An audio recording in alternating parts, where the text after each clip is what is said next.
Boa tarde a todos, pessoal. Aqui quem fala é Christian Mor, da Maxmor. É um prazer aí estar com vocês aí, podendo trazer a BCP, nossa parceira, para mais um webinar. Esse agora já é o 5º webinar que a gente está fazendo, sobre vários temas aí. A nossa ideia é estar trazendo soluções novas aí para o mercado, né? Em parceria com parceiros fortes como a BCP, o apoio da ANVI, do Ciduscom, né? E gostaria também de falar um pouquinho, bem rapidamente, do nosso novo posicionamento da marca. A gente criou agora uma nova marca que não é nova, na verdade, mas é a Maxmor como uma marca única, né? Canalizando todos os esforços numa única marca e os seus produtos, no caso, ao invés de ser negócios, viraram linhas e produtos. Maxmor Concreto, Maxmor Argamassa, Maxmor Material de Construção, para que isso facilite também a nossa identidade, né, e a nossa comunicação com o mercado, tá? E o nosso posicionamento cada vez mais é voltado à diferenciação, né? Então por isso que a gente está buscando essas novas soluções para trazer aí uma facilidade maior para a construção civil, tá bom? Gostaria de desejar um ótimo webinar para todos e podem contar com a Maxmor sempre aí no que for preciso, tá bom? Agradeço aí. Obrigado. Eu passo a palavra para o Djalma aí agora, o nosso moderador. Valeu, Christian, obrigado. Novamente eu quero dar boas-vindas a todos, uma boa tarde. Então, meu nome é Djalma Frasson, eu trabalho para a BCP, Associação Brasileira de Cimento Portland, e serei moderador de vocês nesse seminário sobre pavimentos permeáveis.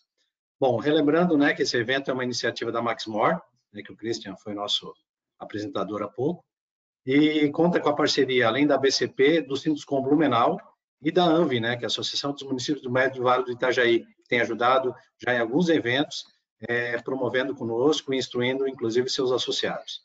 Bom, eu quero lembrar a todos que as perguntas vocês podem fazer pelo chat durante a apresentação do palestrante e, no final, eu vou selecioná-las e para o Cláudio responder para vocês. Bom, apenas falando um pouquinho da BCP, rapidamente, é uma entidade, então, sem fins lucrativos, que há 80 anos promove estudos sobre cimento e suas aplicações. Uma entidade que é reconhecida nacional e internacionalmente como centro de excelência em pesquisas na área de cimento e do concreto. A Regional Sul, na qual eu trabalho, da BCP, tem focado ultimamente em orientar a utilização de produtos à base de cimento para pavimentação urbana, no que diz respeito à elaboração de projetos, licitações e execução de obras. Então, eu sei que tem muita gente agora, gestão pública e também privado, que se sentir a necessidade de procurar e se aprofundar em maior conhecimento técnico, nos procure, que a gente terá o maior prazer de ajudá-los no esclarecimento de qualquer atividade nesse sentido.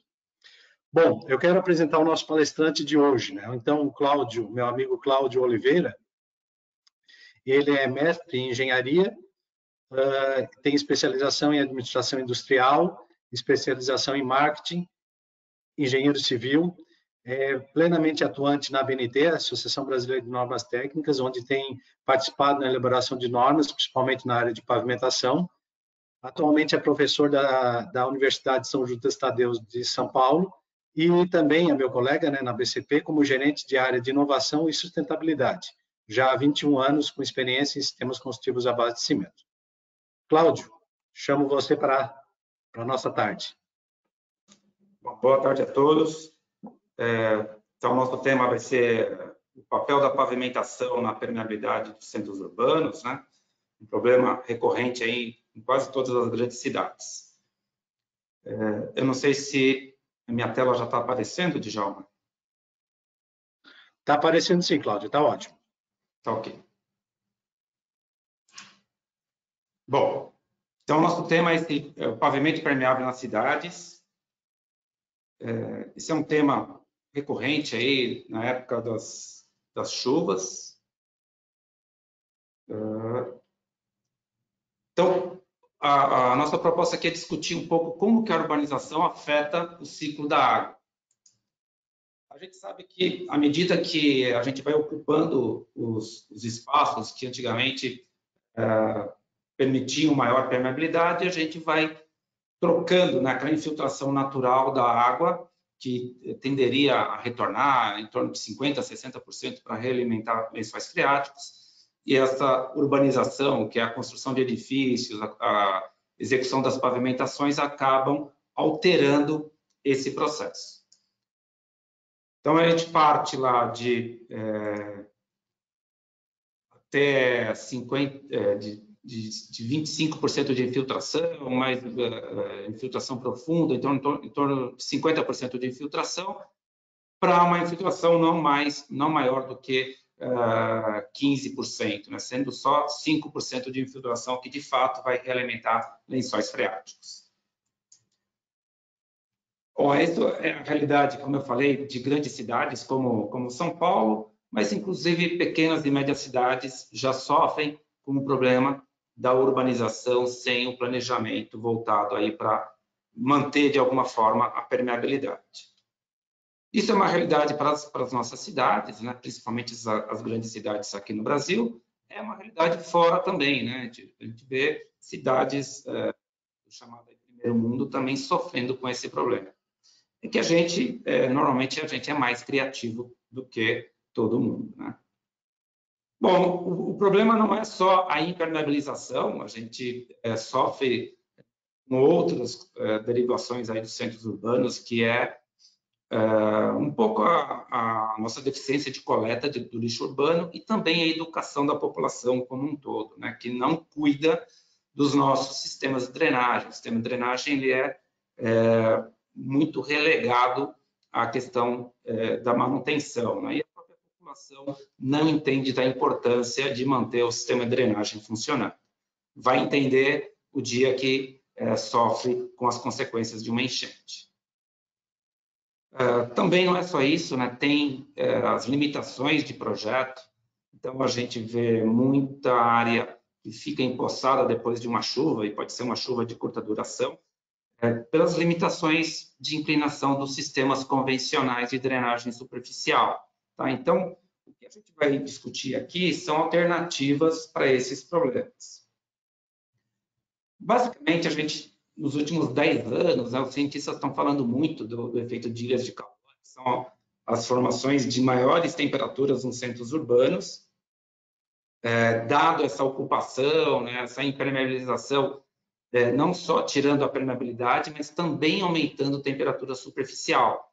E aí os dois problemas se combinam, né? Eu tenho os grandes centros urbanos sofrendo com altas temperaturas e isso atraindo um volume de chuva maior, né? E aí vai encontrar a cidade impermeabilizada. Então, nos dois aspectos, né, a gente está falando de coisas que estão totalmente relacionadas com a pavimentação, né? A gente normalmente utiliza pavimentos, superfícies escuras, que são superfícies quentes, né, superfícies que retêm muito calor, e superfícies impermeáveis. E aí a grande questão que nos motiva estar aqui hoje é perguntar como que a pavimentação em concreto pode ajudar as cidades a resolver esses problemas. Tem tudo a ver com o pavimento de concreto, ele vai atuar exatamente nesses dois pontos. Os pavimentos de concreto eles são considerados superfícies frias. O índice de refletância para a gente ter essa afirmação no concreto, então refletância é um indicador adimensional que vai de 0 a 1. No concreto isso é alguma coisa em torno de 0,35. Se a gente comparar com o asfalto, que domina a nossa pavimentação, tem um índice de refletância de 0,05. Então, o concreto de longe ele é uma solução que vai proporcionar uma temperatura superficial muito menor do que o asfalto. Então, atuando naquela questão do aumento da temperatura nos centros urbanos. E, do outro lado, a gente sair da pavimentação convencional e tirar proveito do pavimento também como um dispositivo hidráulico, um dispositivo capaz de atuar na questão da água superficial, né? Claro que ele é um dos dispositivos que a gente pode usar, mas ele é muito eficiente para a gente tratar essa questão da permeabilidade. Então, o pavimento de concreto, seja ele qual a configuração ele tiver, ele dá uma contribuição muito grande nesses dois aspectos que são a origem do problema que a gente está tratando aqui. Isso, muitas cidades no mundo têm entendido isso, né? Então, eu vou mostrar um exemplo aqui de Atlanta, nos Estados Unidos. esse rapaz de camisa vermelha é o Todd Hill. Diferente do que a gente poderia imaginar, que ele estaria ligado a questões aí de pavimentação, mesmo de meio ambiente, né? Ele é o gestor de bacias hidrográficas de Atlanta. Qual a preocupação do Todd? Né? Recuperar a alimentação de lençol freático. E eles estão fazendo isso com um grande planejamento de desimpermeabilizar as vias de todo um bairro na Geórgia, em Atlanta, desculpa. Então, retira todo o pavimento de asfalto, refaz toda a parte de estrutura, porque o pavimento permeável não é só o revestimento, toda a estrutura tem que ser permeável, a gente vai ver isso ao longo da apresentação. Então, aqui refazendo toda a estrutura com um suporte mecânico, mas também com condições hidráulicas de reservar a água de forma temporária. E aí, mudando toda a característica de toda aquela área impermeável que existia antes, né? Você jogava a água ia toda para o sistema de drenagem. Se você fizer isso agora num pavimento permeável, a água praticamente não escorre superficialmente. Então, muitas cidades têm entendido isso, conciliando as duas questões, né, de diminuir a temperatura superficial, então, usando pavimentos de concreto com as mais variadas tipologias de revestimento e recuperando permeabilidade. Aqui é um exemplo bem interessante, né, que você faz toda a área de estacionamento com uma capacidade permeável de armazenar temporariamente a água e você mantém a via no sistema de pavimentação convencional, sendo que toda a água da via, que é impermeável, vai para o sistema permeável. Então, eu tenho que fazer aí uma conta hidráulica de qual é a capacidade necessária para receber toda a água que vem das calçadas, da própria via, né? Então, eu faço isso como se fosse um dimensionamento de uma calha, recebendo toda a água de contribuição.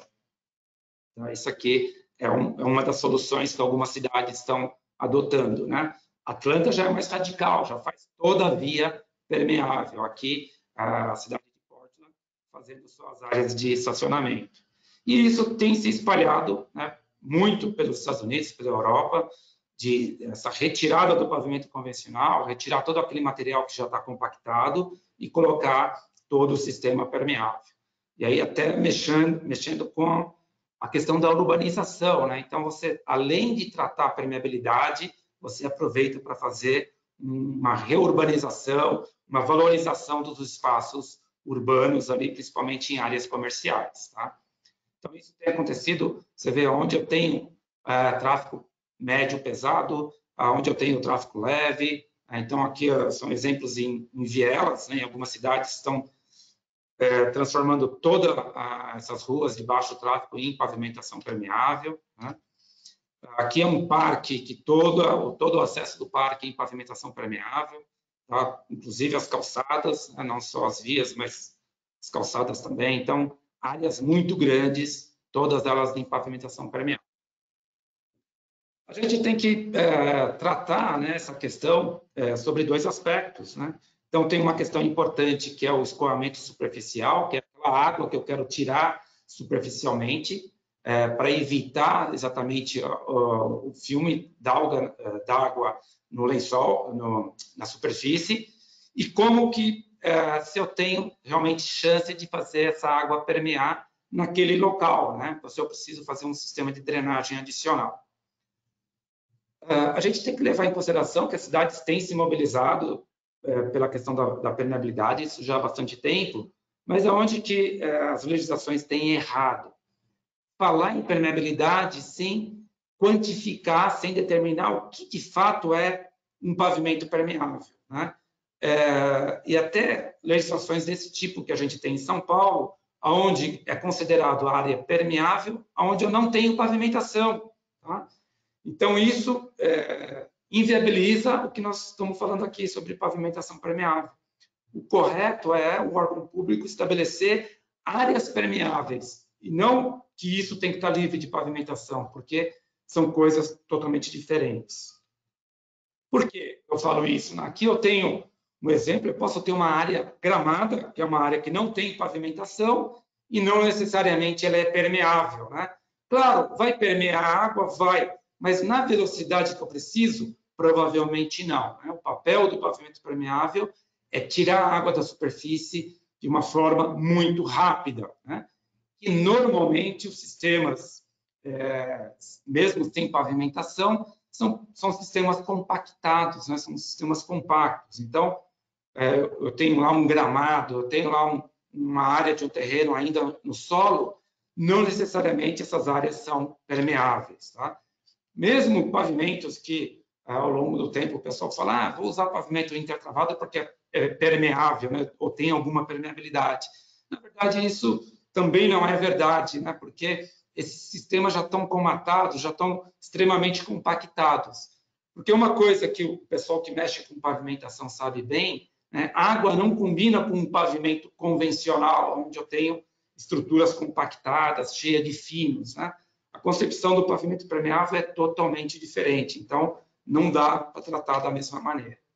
Aqui eu fiz uma série de medições aqui na nossa área, aqui na ABCP, a gente está num campus aqui de 10 mil metros, né? Então eu saí medindo de fato permeabilidade em várias tipologias de revestimentos. Eu peguei aqui um gramado, né? Que de fato era um gramado que ninguém tinha acesso, então ninguém passava por cima da grama, então provavelmente estava menos compactado. E realmente deu uma compactação bastante elevada. Então, se fazendo um ensaio aqui de 18 litros de água, ele permeou em apenas 60 segundos.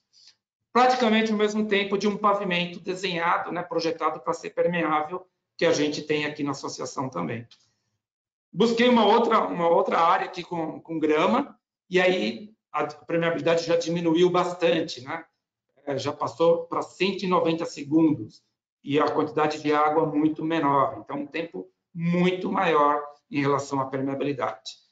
Uma outra área, assim, um piso grama, que é muito comum as prefeituras aceitarem esse tipo de solução de pavimentação como uma pavimentação permeável, e na verdade a medição aí mostra que não é, né? É um pavimento praticamente impermeável, como é um pavimento convencional, que não está preparado com a estrutura preparada para ser permeável de fato, né? Então, quando a gente fala em permeabilidade, a gente precisa colocar número, né?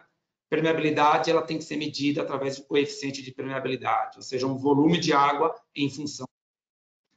Aqui nós produzimos aqui no nosso laboratório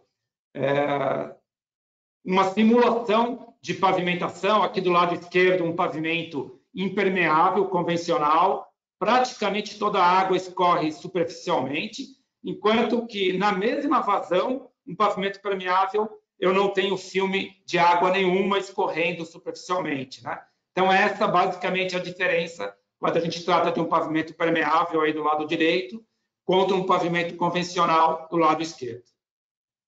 Em função de tudo que a gente trabalhou, né, desde 2009, com esse tema aqui no Brasil, a gente, em 2015, já estava preparado para discutir uma norma brasileira, que, na verdade, foi uma das normas pioneiras no mundo tratando desse assunto em pavimentação, né? Então, a gente conseguiu publicar essa norma em 2015, eu tive a oportunidade de ser o coordenador pela ABNT na publicação dessa norma, que contou com a ajuda de vários profissionais, né?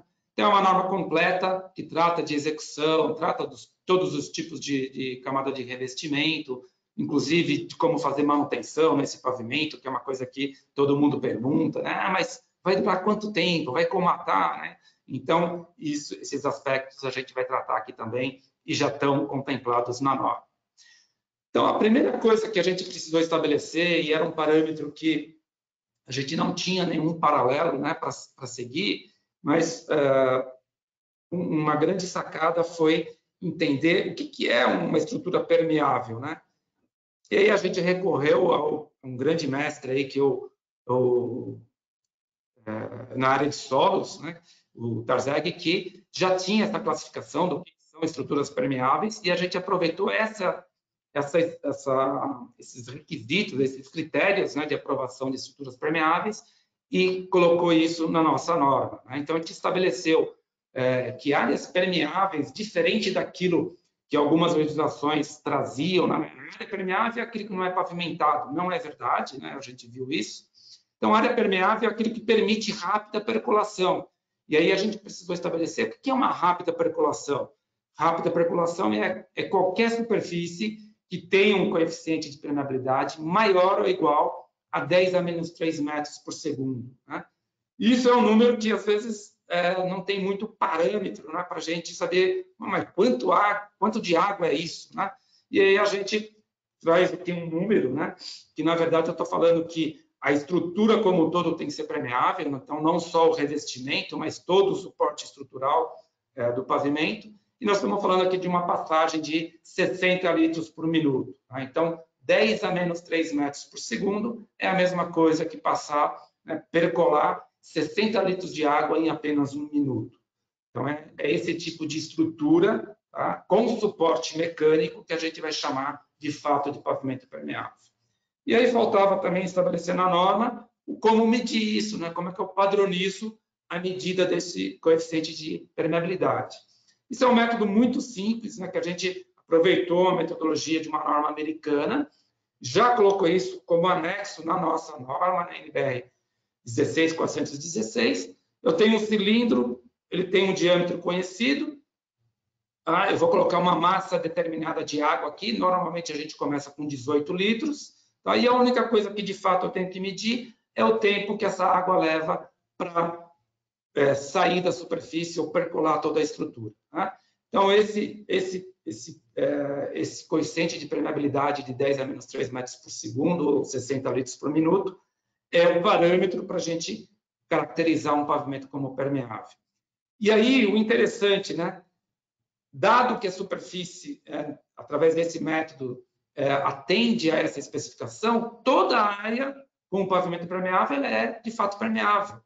A gente também escapa daquela consideração que alguns códigos de obra trazem, que só é permeável aquilo que não tem pavimentação, isso se referindo àquele piso grama, né, onde era descontado a área de concreto. Isso, no pavimento permeável, não tem o menor cabimento. Né? 100% do pavimento passa a ser permeável, de fato, desde que, lógico, toda a estrutura dele esteja de acordo com a norma. Então, esse parâmetro de 10 a menos 3, ele serve para todos os tipos de revestimento que a norma permite. A norma só trata de revestimentos à base de concreto, né? Então, seja ele pré-fabricado, né? como se fosse um pavimento intertravado, só que permeável, ou um pavimento permeável moldado inócuo. Né? Então, um concreto permeável que eu posso moldar no local, então, com uma flexibilidade de formatos, de acabamentos, inclusive de pigmentação bastante grande. Então, essa é a nossa referência, né, de coeficiente de permeabilidade, que vale, né, independente do sistema de revestimento que for adotado. A gente tem que falar também que o dimensionamento do pavimento permeável, ele tem dois aspectos, né? Ele tem o aspecto hidráulico, que é onde eu estou preocupado com permeabilidade, aí o coeficiente de permeabilidade é um parâmetro importante, e o aspecto de suporte de carga, o aspecto mecânico, né? Então, essa altura de base, que é o que de fato a gente dimensiona no pavimento, ele tem que servir para o aspecto hidráulico, então ele vai funcionar como um reservatório temporário, mas ele tem que também suportar carga. Né? E aí o pessoal que trabalha pavimentação, né, sempre gerou dúvida, mas uma estrutura aberta, como é que suporta a carga? Né?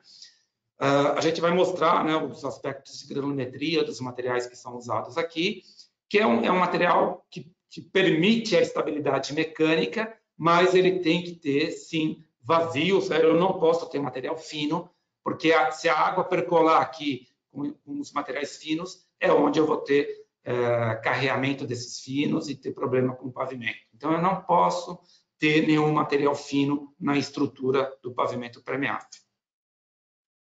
A norma, inclusive, ela traz aqui um aspecto informativo, né?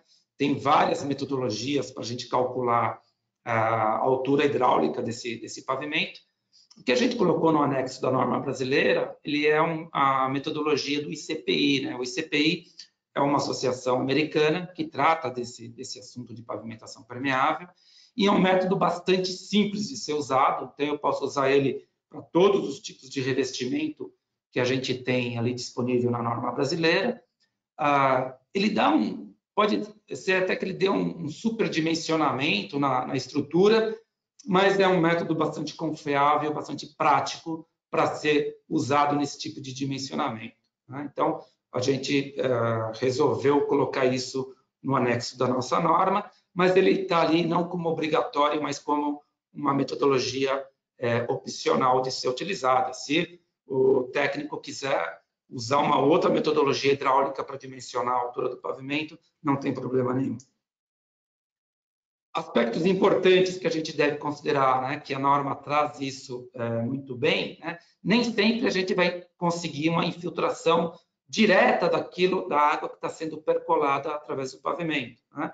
Se a gente conseguir, né, se o solo tiver essa condição de permeabilidade, isso é o melhor dos mundos, né? Normalmente, a gente vai precisar fazer uma drenagem adicional, ou seja, eu coloco um tubo dreno e retiro essa água do fundo do pavimento para não causar nenhum problema de estrutura, né, de enfraquecer ali o subleito por conta desse excesso de umidade que vai ficar parada, dado que ele não tem condições de permeabilidade. Então, a estrutura básica passa pela camada de revestimento, a camada de base ou subbase, né? Se a gente estiver falando de concreto moldado em loco, eu coloco esse concreto diretamente na camada por cima da camada de base. Se for um sistema pré-fabricado, eu vou colocar uma camada intermediária, que é uma camada de assentamento, tá?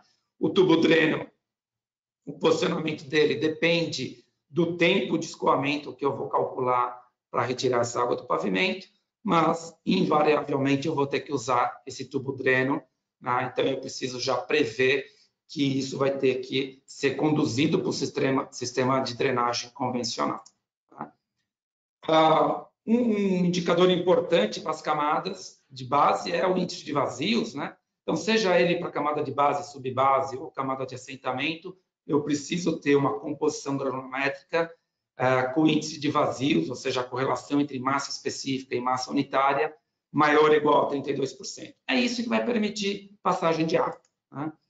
Então, se a gente olhar os agregados, né, adequados para essas estruturas, são agregados de distribuição granulométrica uniforme. O que isso quer dizer? Que praticamente todos os tamanhos de grão têm que ter o mesmo tamanho, né, sem presença de materiais finos, tá? Então, eu permito aqui uma distribuição granulométrica, ela tem que ser o mais uniforme possível. Vejam que a norma traz aqui uma concentração, né, no caso aqui da base, entre 63 e 37,5 milímetros. A mesma coisa para a base, né?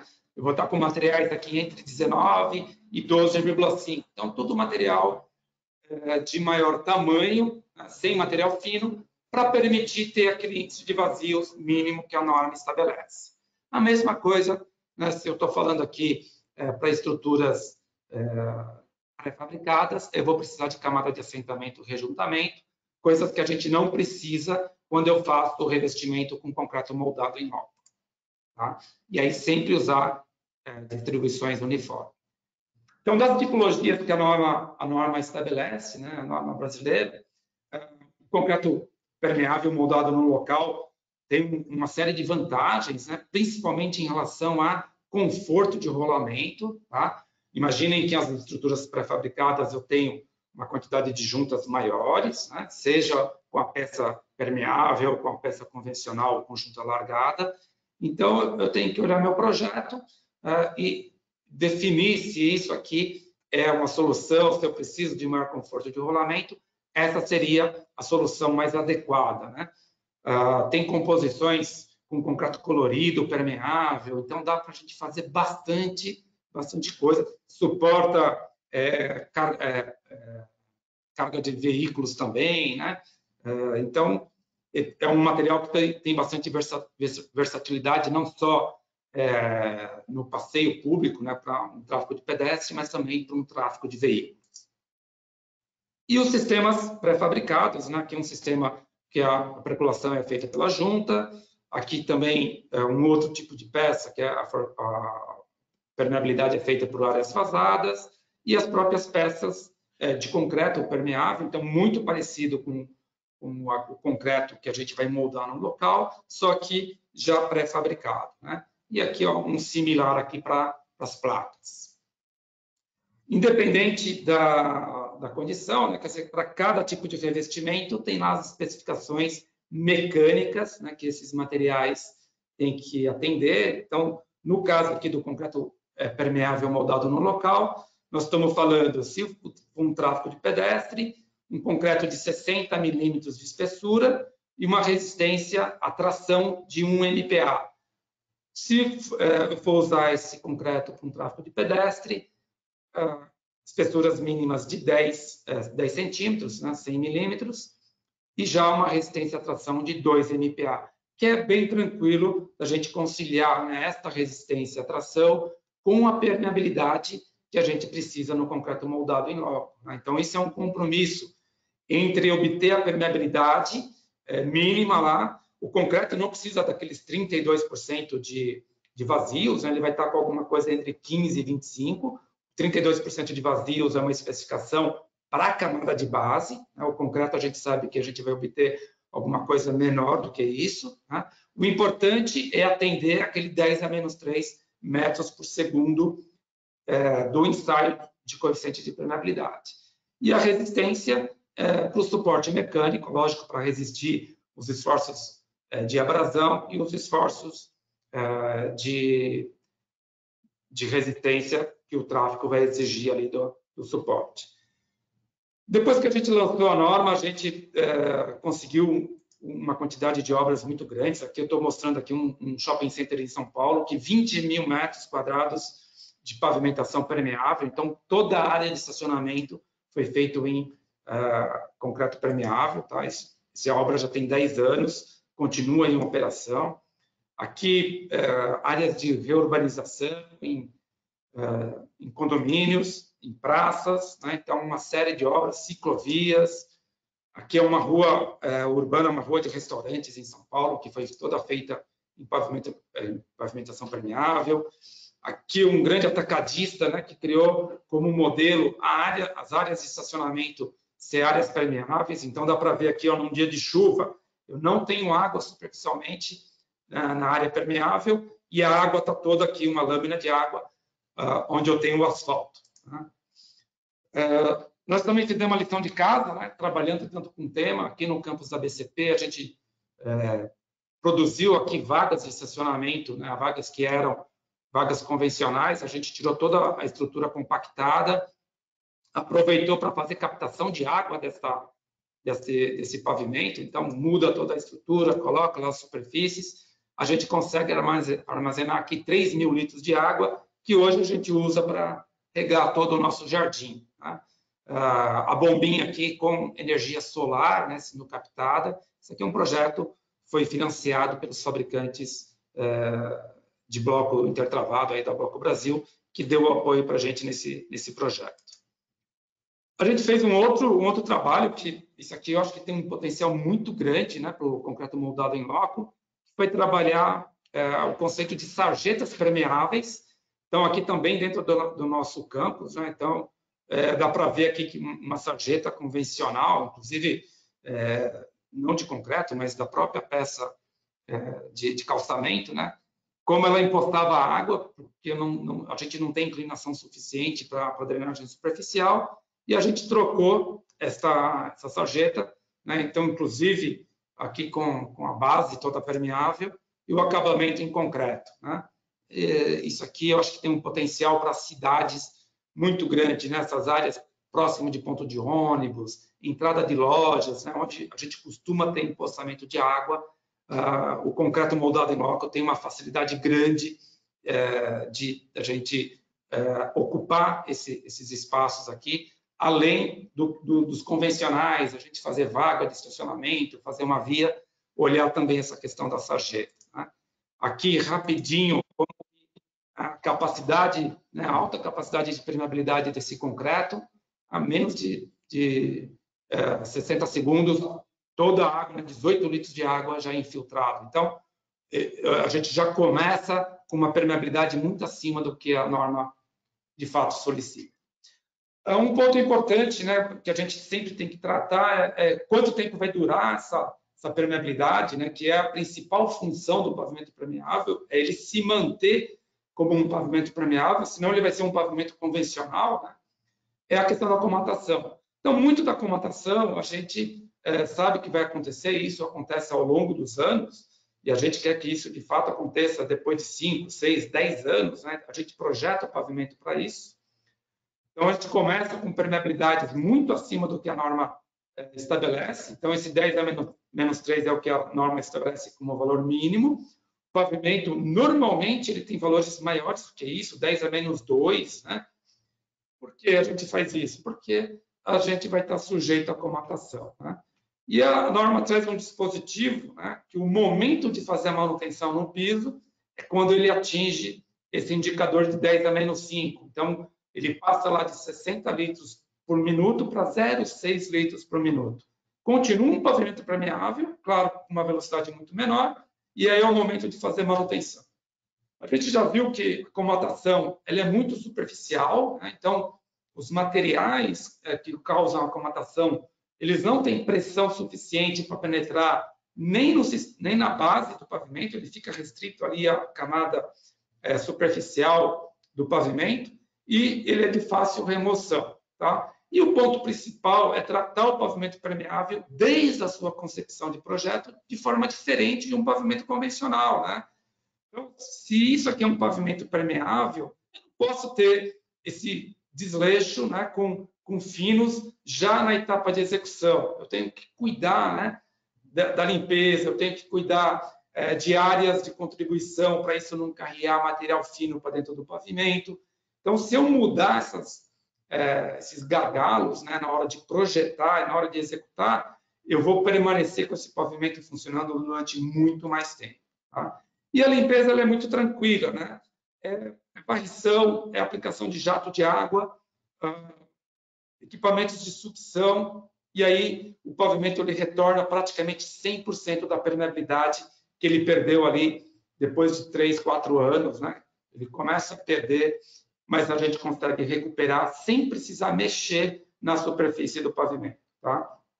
Então, equipamentos relativamente simples. É claro que as nossas cidades não têm aí a rotina de limpar a rua como a gente vê nos Estados Unidos, como a gente vê na Europa, mas, de fato, né, se a gente quer assumir isso como um dispositivo de drenagem para ajudar as cidades, eu tenho que melhorar essa questão da limpeza urbana para o pavimento durar muito mais tempo, né? Então, são equipamentos fáceis de serem adquiridos pelas prefeituras, pelos entes públicos, né? E fazer isso de fato funcionar, né? A recuperação depois da comatação ela é muito simples. Aqui a gente na sarjeta que a gente construiu na BCP é uma área que comata muito rápido, né?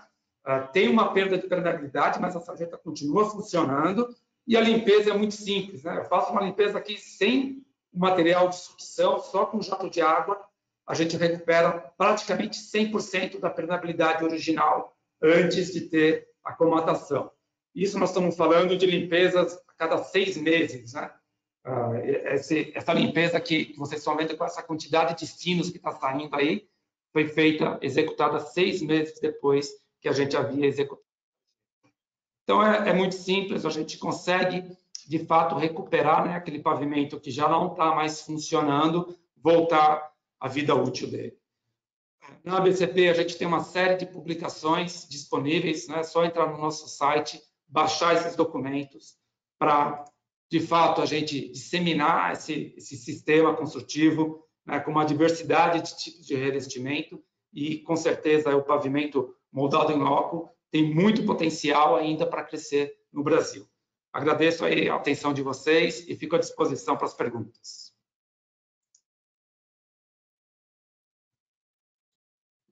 Oi, Cláudio. Está me ouvindo? Cláudio? Estou ouvindo. Tranquilo, legal. Primeiro, agradecer, né, a bela palestra que você deu. Claro, a gente sabe que é um período reduzido, mas já é bastante esclarecedor, porque a gente sabe que existem bastante informações que às vezes são desencontradas sobre esse assunto, né?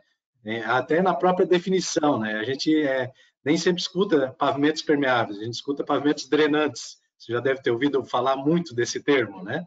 E, na verdade, a gente está falando da mesma coisa, né? Bom, muito bem, eu estou recebendo algumas perguntas aqui. Eu já começo, assim, por um assunto que você abordou no final. Você ali abordou a questão da manutenção, né? De como fazer a manutenção dos pavimentos permeáveis, que elas são extremamente necessárias para que ela continue eficiente. Mas a pergunta que me fizeram é a seguinte: quando eu devo fazer isso? Como é que eu percebo?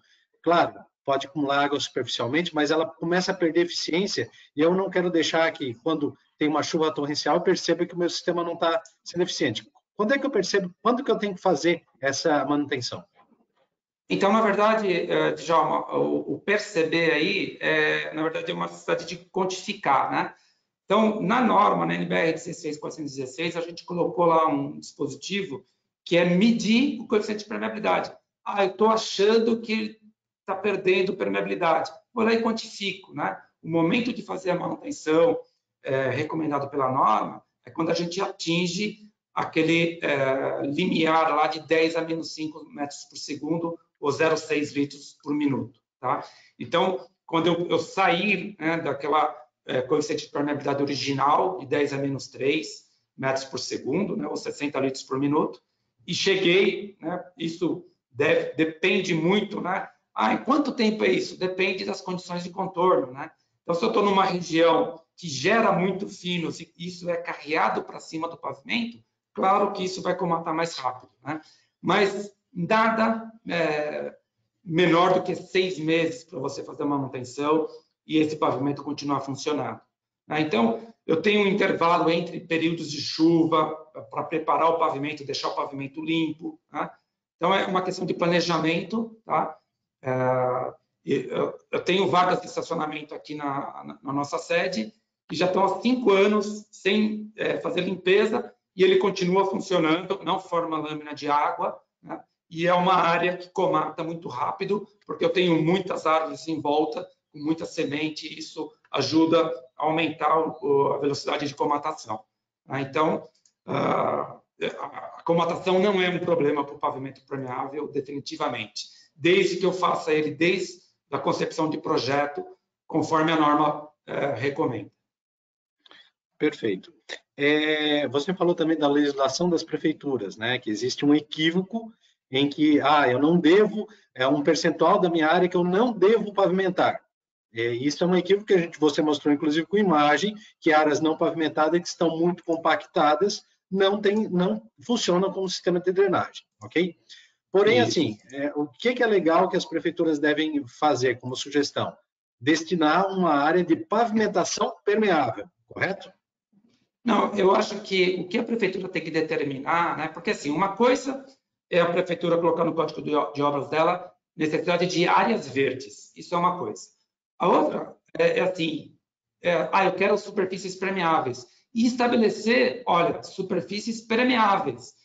E remeter a uma norma, né? Por exemplo, a NBR 16416. Lá está determinado o que é uma superfície permeável e como medir, né? Então, acaba com essa história de eu aceito tal pavimentação, tem que ter tantos % de área permeável e querer só é área permeável que não está pavimentado, né?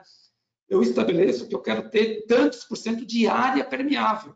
E aí, a área permeável tem que atender uma determinada norma. No caso, a gente tem uma norma brasileira para isso.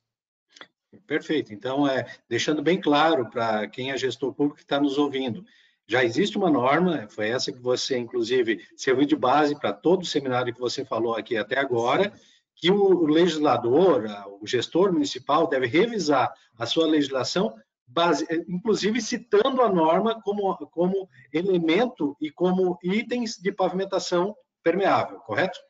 Correto, é isso mesmo. Perfeito, é isso aí. Perfeito.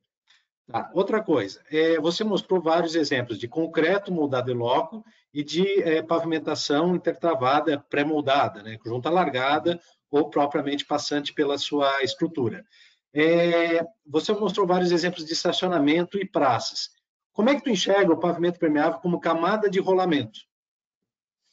Perfeito. Então, No Brasil, de fato, a gente não tem tanta experiência como alguns exemplos que eu mostrei lá, de sair fazendo pavimento já nas ruas mesmo, né? Onde passa veículo. Aqui é muito comum a gente ter áreas de estacionamento, então, shopping center, grandes atacadistas estão usando muito o pavimento permeável. Praça, calçada, então isso acho que já é um grande mercado para os fabricantes. Seja para o concreto moldado em loco, seja para a pavimentação pré-fabricada. E eu acho que falta um esforço maior da gente atingir, junto com as prefeituras, de fazer, de fato, as vias permeáveis, né? Aí vai criar um diferencial de tanto estar colocando uma superfície fria, uma superfície com refletância elevada, como são os pavimentos de concreto, e também transformar as vias em grandes reservatórios temporários de água. Então, acho que falta a gente dar esse salto, né? A norma já permite isso e o sistema está preparado, já tem maturidade para a gente, de fato, fazer as vias urbanas com vias permeáveis. Então, no teu ponto de vista, fazer as vias é perfeitamente possível. Perfeito. Eu tenho que mudar a concepção, né? Eu não preciso mais pensar em sarjeta, eu posso até eliminar a boca de lobo. Isso diminui um custo de manutenção muito grande para as cidades, né? Eu mostrei umas provocações lá de o problema não é só a impermeabilização, o problema também é o lixo, né? É o entupimento de bueiros, né? Porque assim, o sistema ele é deficiente, às vezes pelo excesso de chuva, o excesso de impermeabilização, mas às vezes o sistema ele já está saturado porque as canalizações estão entupidas, né? A população acha que bueiro é depósito de lixo, né? De uma forma geral. Então, a gente acabaria, outra concepção de projeto hidráulico, tá certo?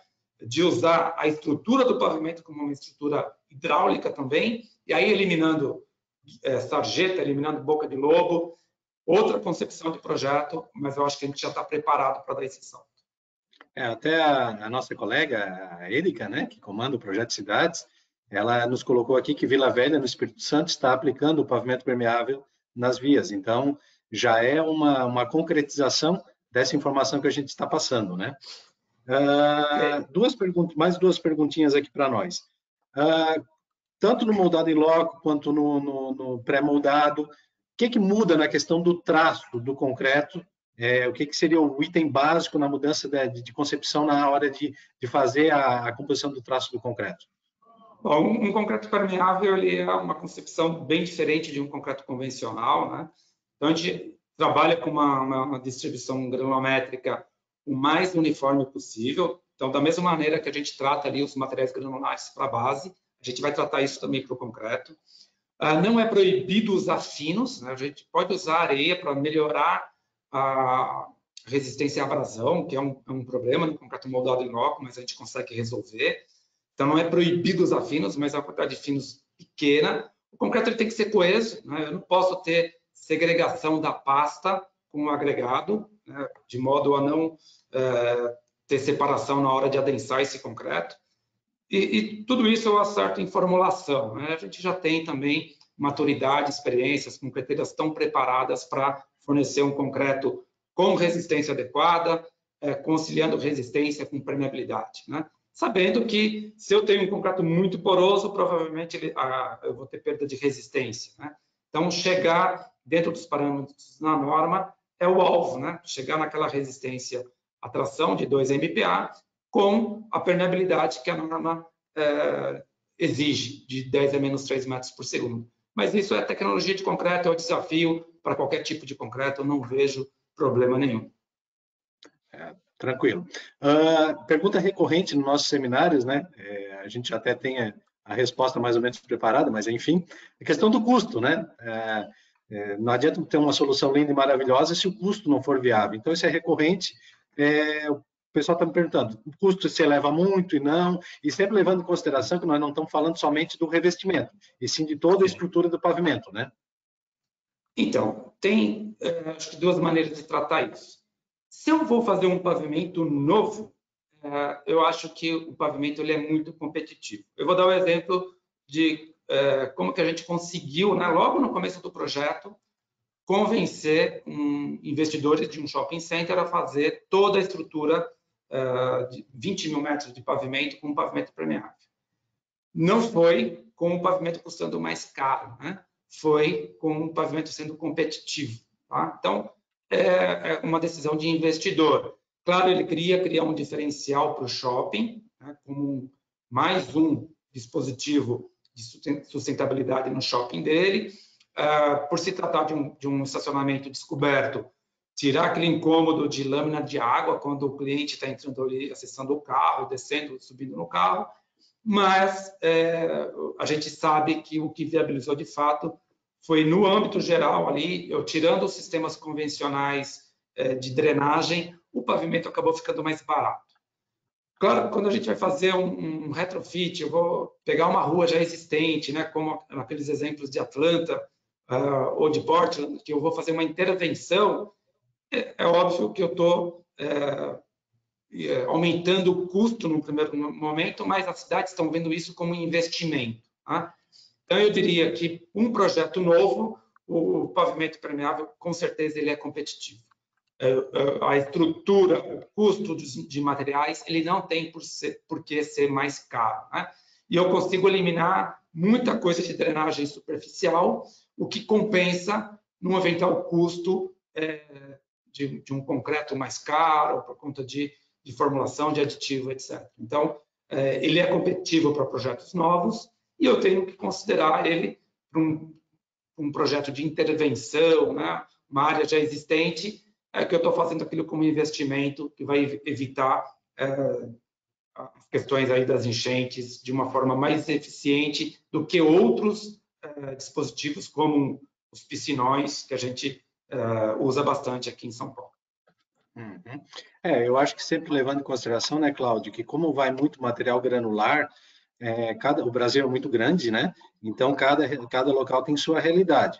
Porém, é importante enfatizar que essa questão não inviabiliza o pavimento permeável. Em qualquer lugar do Brasil, mesmo levando as peculiaridades de cada local, o pavimento permeável ele é perfeitamente viável, analisando do ponto de vista tanto técnico quanto econômico.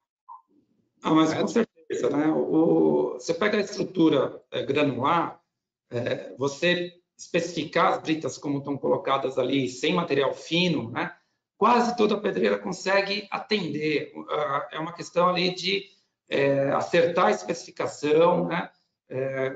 Agir junto com o fornecedor para não vir material com fino, que é onde eu mais vejo o pessoal errando, né? É colocar a estrutura que vai servir ali como um reservatório temporário já praticamente saturada, né? Então, isso é importantíssimo.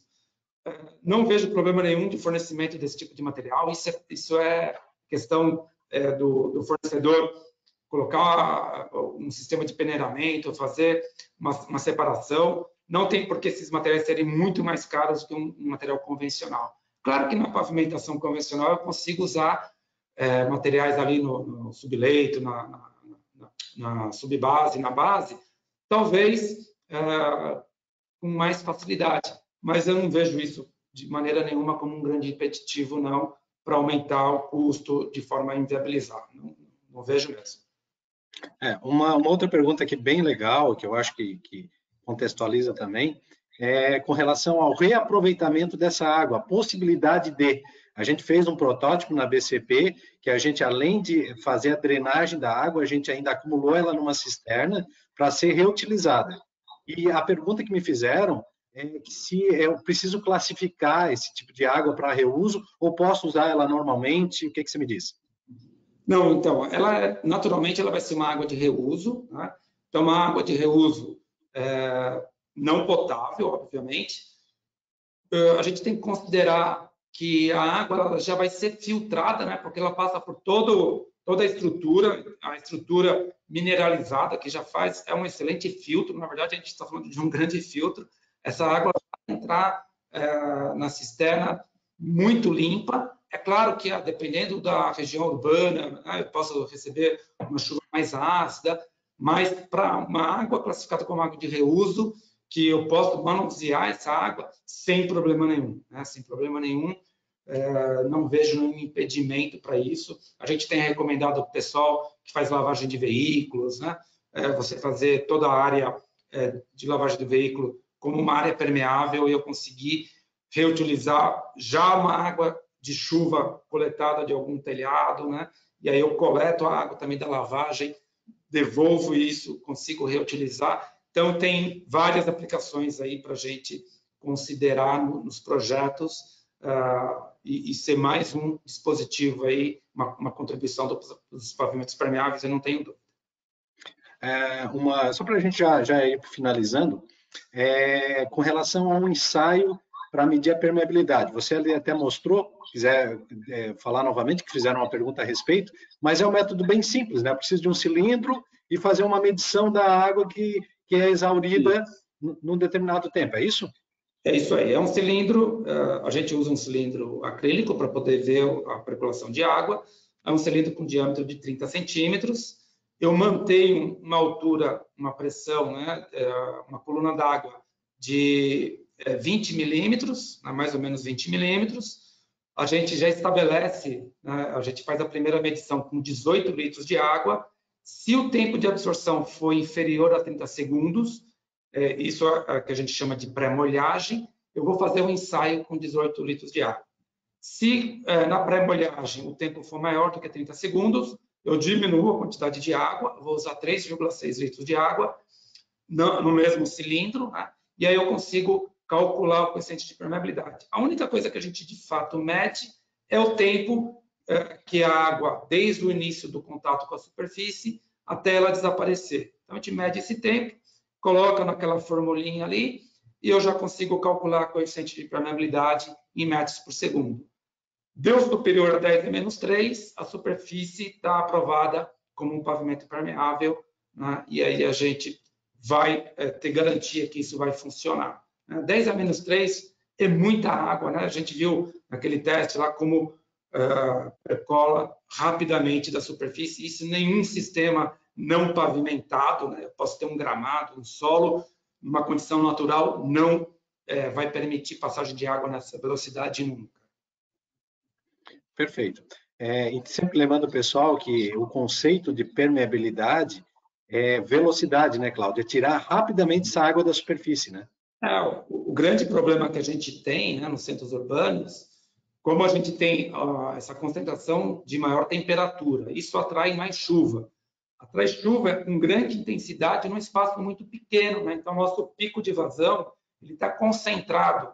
Eu preciso resolver isso num intervalo muito pequeno. Então, as estruturas de fato permeáveis são estruturas que permitem tirar água da superfície nesse intervalo também pequeno, né?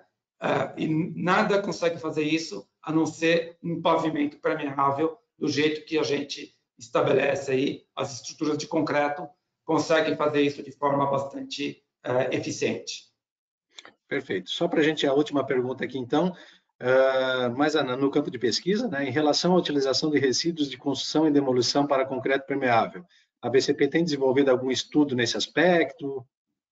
Olha, impede de a gente usar o RCD, né, no pavimento permeável, tem algumas dificuldades, né?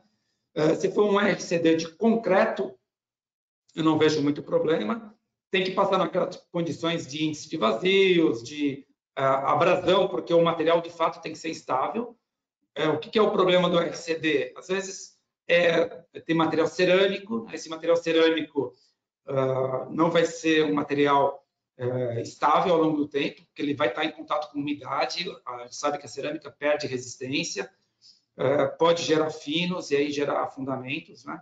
Se o RCD for um RCD de concreto, a chance de ser viável é bastante grande, desde que atenda às condições de abrasão e atendam às condições de índice de vazios. Não vejo problema nenhum.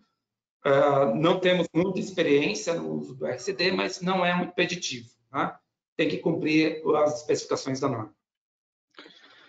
Cláudio, perfeito, acho que foi bastante esclarecedor. É claro que eu quero colocar para o público que está nos ouvindo que a BCP, junto com toda a nossa equipe, né? Cláudio, eu, o Alex, que fica em Curitiba, a Érica, enfim, todos que estão envolvidos na BCP nesse projeto, a gente está à disposição de todos para demais esclarecimentos. Foi uma enxurrada, vamos dizer assim, de informações, né? Mas a gente está sempre a postos aí para atendê-los, né? Quero agradecer ao nosso palestrante, foi uma bela palestra, né? Foi um belo trabalho feito por você. Quero agradecer também os nossos parceiros que estão sempre conosco, né? Maxmor, a Anvi, o Sinduscom, que estão sempre nos apoiando nesses seminários. E, claro, agradecer a todos que ficaram conosco até esse momento, que tiveram o interesse de aprender, né? Eu quero dizer que a apresentação ficará no canal do YouTube da BCP e também na página da BCP. E assim que a gravação estiver disponível, eu vou enviar para todos que se inscreveram as apresentações e também o vídeo por e-mail no cadastro que vocês nos forneceram. Então é isso, pessoal. Até a próxima, então. Um forte abraço a todos. Obrigado.